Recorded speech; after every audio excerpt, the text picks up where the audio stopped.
तुम्ही मागील काही दिवसांपासून E85 विषयी ऐकलं असेल. पेट्रोलच्या वाढत्या दरांनी त्रासलेल्या कॉमन मॅनला यामुळे दिलासा मिळेल हे सुद्धा ऐकलं असेल. पण खरंच हे E85 किती फायद्याचं आहे आणि ते तुम्ही तुमच्या गाडीमध्ये भरू शकता का? त्यामुळे काही नुकसान तर होणार नाही ना, हे सगळं आपण समजून घेऊयात या व्हिडिओमध्ये. पेट्रोलचे दर सध्या ऑब्व्हियसली वाढत आहेत कारण वॉर सिच्युएशन आहे, आखातामध्ये युद्ध पेटलेलं आहे. संघर्ष वाढला की पेट्रोलचे दर वाढतात. हॉर्मुज स्ट्रेट ऑफ हॉर्मुज जे आहेत त्या ठिकाणी टेन्शन वाढले आणि त्यामुळे पेट्रोलचे डिझेलचे दर ऑलरेडी वाढलेले आहेत आणि ते आणखी वाढण्याची शक्यता वर्तवली जाते. पण असं झालं, पेट्रोलचे दर वाढले की सामान्य माणूस तुमच्या माझ्यासारखा त्यांचं बजेट बिघडतं. गाडी काढण्याआधी दोनदा विचार करावा लागतो. पण या सगळ्यामध्ये ऑप्शन काय, पेट्रोल डिझेलला ऑप्शन काय, याची सुद्धा चर्चा रंगत असते आणि अशामध्येच एक नवीन इंधन चर्चेत आलं आहे, ते म्हणजे E85 फ्युएल. सरकार आणि वाहन उद्योगाकडून याकडे भविष्यातील इंधन म्हणून बघितलं जाते. म्हणजे भविष्यामध्ये पेट्रोल आणि डिझेलऐवजी हे जे E85 आहे याचा वापर केला जाईल असं बोललं जाते. पण सामान्य माणसासाठी सर्वात महत्त्वाचा प्रश्न आहे तो म्हणजे हे E85 नेमकं आहे तरी काय आणि ते माझ्या गाडीमध्ये भरता येणार का? E85 म्हणजे नेमकं काय ते आपण सगळ्यात आधी समजून घेऊयात. E85 म्हणजे काय, तर 85% म्हणजेच 85% इथेनॉल आणि 15% पेट्रोलचं मिश्रण. आता इथं दावा असाही आहे की यामुळे पेट्रोलवरील अवलंबित्व कमी होईल. म्हणजे ज्या गाड्यांमध्ये पेट्रोल भरलं जातं, पेट्रोलवर ज्या गाड्या चालतात त्याच्याऐवजी हे E85 इंधन टाकून गाड्या चालवल्या जातील आणि त्याच्यामुळे प्रदूषण कमी होईल असाही दावा आहे आणि इंधन खर्चामध्ये बचत होऊ शकते असंही म्हटलं जाते कारण ऑब्व्हियसली पेट्रोलपेक्षा हे E85 स्वस्त असणार आहे. पण या ठिकाणी एक महत्त्वाची गोष्ट आहे ती म्हणजे प्रत्येक गाडीमध्ये हे E85 इंधन भरता येणार नाहीये. यासाठी विशेष प्रकारची फ्लेक्स फ्युएल व्हेइकल म्हणजेच FFV तंत्रज्ञान असलेली गाडीच लागते. म्हणजे जर तुमच्याकडे साधी पेट्रोल कार असेल तर त्याच्यामध्ये ही E85 तुम्हाला भरता येणार नाहीये. सगळ्यात आधी तुम्हाला कंपनीच्या सूचनांची माहिती घेणं गरजेचं आहे. आता हे FFV तंत्रज्ञान असलेली गाडी नेमकी कोणती आहे, म्हणजे सध्या आपल्याकडे ज्या काही गाड्या आहेत त्याच्यापैकी FFV तंत्रज्ञान असलेली म्हणजे ज्याच्यामध्ये आपण हे E85 फ्युएल टाकू शकतो अशा गाड्या कोणत्या आहेत ते आपण समजून घेऊयात. एक आहे Maruti Suzuki WagonR flex fuel, त्याच्यानंतर Toyota Corolla Altis FFV SHEV ही एक गाडी आहे आणि याच्याशिवाय Toyota Innova Hycross FFV flex fuel ही एक गाडी आहे. याच्यामध्ये तुम्ही हे E85 फ्युएल टाकू शकता.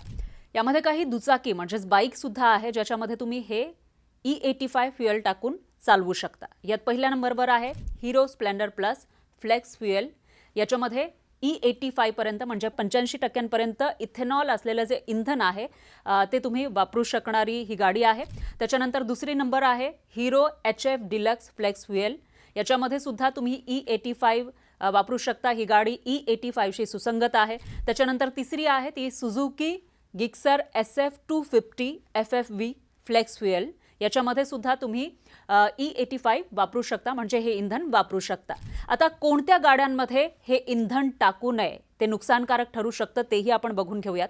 याच्यामध्ये एकतर मुख्यतः सामान्य पेट्रोल कार ज्या बऱ्याच दिवसांपूर्वी खरेदी केलेल्या आहेत आणि त्याच्यामध्ये E85 टाकता येणार की नाही याविषयी आपल्याला माहिती नाहीये आणि दुसरं त्या गाडीचे जे काही नियम आहेत त्याच्यामध्ये सुद्धा याविषयी काही सांगितलेलं नाहीये. तर अशा या सामान्य पेट्रोल कारमध्ये तुम्ही E85 वापरू शकणार नाही.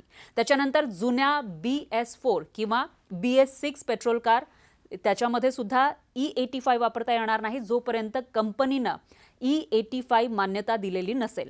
त्याच्यानंतर बहुतांश सध्याच्या दुचाकी म्हणजे ज्या बाईक आपण सध्या वापरतोय त्याच्यामध्ये सुद्धा हे इंधन वापरता येणार नाहीये. E20 साठी डिझाईन केलेली पण E85 साठी प्रमाणित नसलेली वाहनं सुद्धा याच्यामध्येही आपण हे E85 इंधन वापरू शकणार नाही.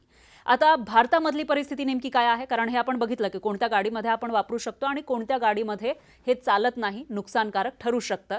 भारतामधली परिस्थिती आपण बघितली, कोणती वाहनं सगळ्यात जास्त रोडवर आहे हे बघितलं तर भारतामध्ये सध्या बहुतांश वाहनं E20 म्हणजेच 20% इथेनॉल मिश्रण चालतं अशा गाड्या आहेत आणि E20ला लक्षात घेऊनच विकसित केल्या गेलेल्या गाड्या सध्या धावत आहेत. त्याच्यानंतर E85 साठी विशेष FFV मॉडेल्सची संख्या अजूनही भारतामध्ये खूप मर्यादित आहे. त्याच्यामुळे आपण ज्या गाड्या सध्या वापरतोय त्याच्यामध्ये E85 वापरता येणार नाही असं आपल्याला सध्या तरी म्हणावं लागेल. जुन्या गाड्यांमध्ये तर वापरताच येणार नाहीये.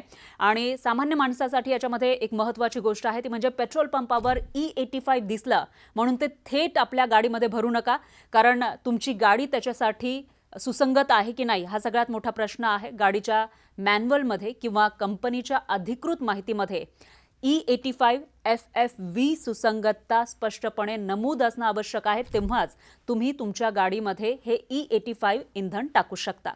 आता एक प्रश्न आहे तो म्हणजे या सगळ्यांचा फायदा नेमका कोणाला होणार आहे? हे पेट्रोल तर आलेलं आहे आणि लोकांना दिलासा मिळणार असं म्हटलं जात आहे, त्याच्यामुळे हे E85 इंधनाचा फायदा कोणाला होईल? तर एकतर वाहनधारकांना, ज्यांची वाहनं याच्याशी सुसंगत आहेत किंवा चालू शकतात, E85 टाकल्यानंतर त्याच्यामध्ये नुकसान होणार नाही अशा वाहनधारकांना, कारण हे इंधन खर्च कमी होणार आहे. म्हणजे E85 हे पेट्रोलच्या तुलनेमध्ये कमी खर्चिक असणार आहे, स्वस्त असणार आहे. आणि शेतकऱ्यांना सुद्धा याचा फायदा होईल, कारण इथं इथेनॉल जे प्रामुख्यानं ऊस आणि इतर पिकांपासून तयार केलं जातं, त्याच्यामुळे इथेनॉल जर मोठ्या प्रमाणामध्ये बनलं तर शेतकऱ्यांचा ऊस असेल किंवा जी पिकं आहेत त्याच्यासाठी वापरली जाणारी त्याला जास्त भाव मिळेल.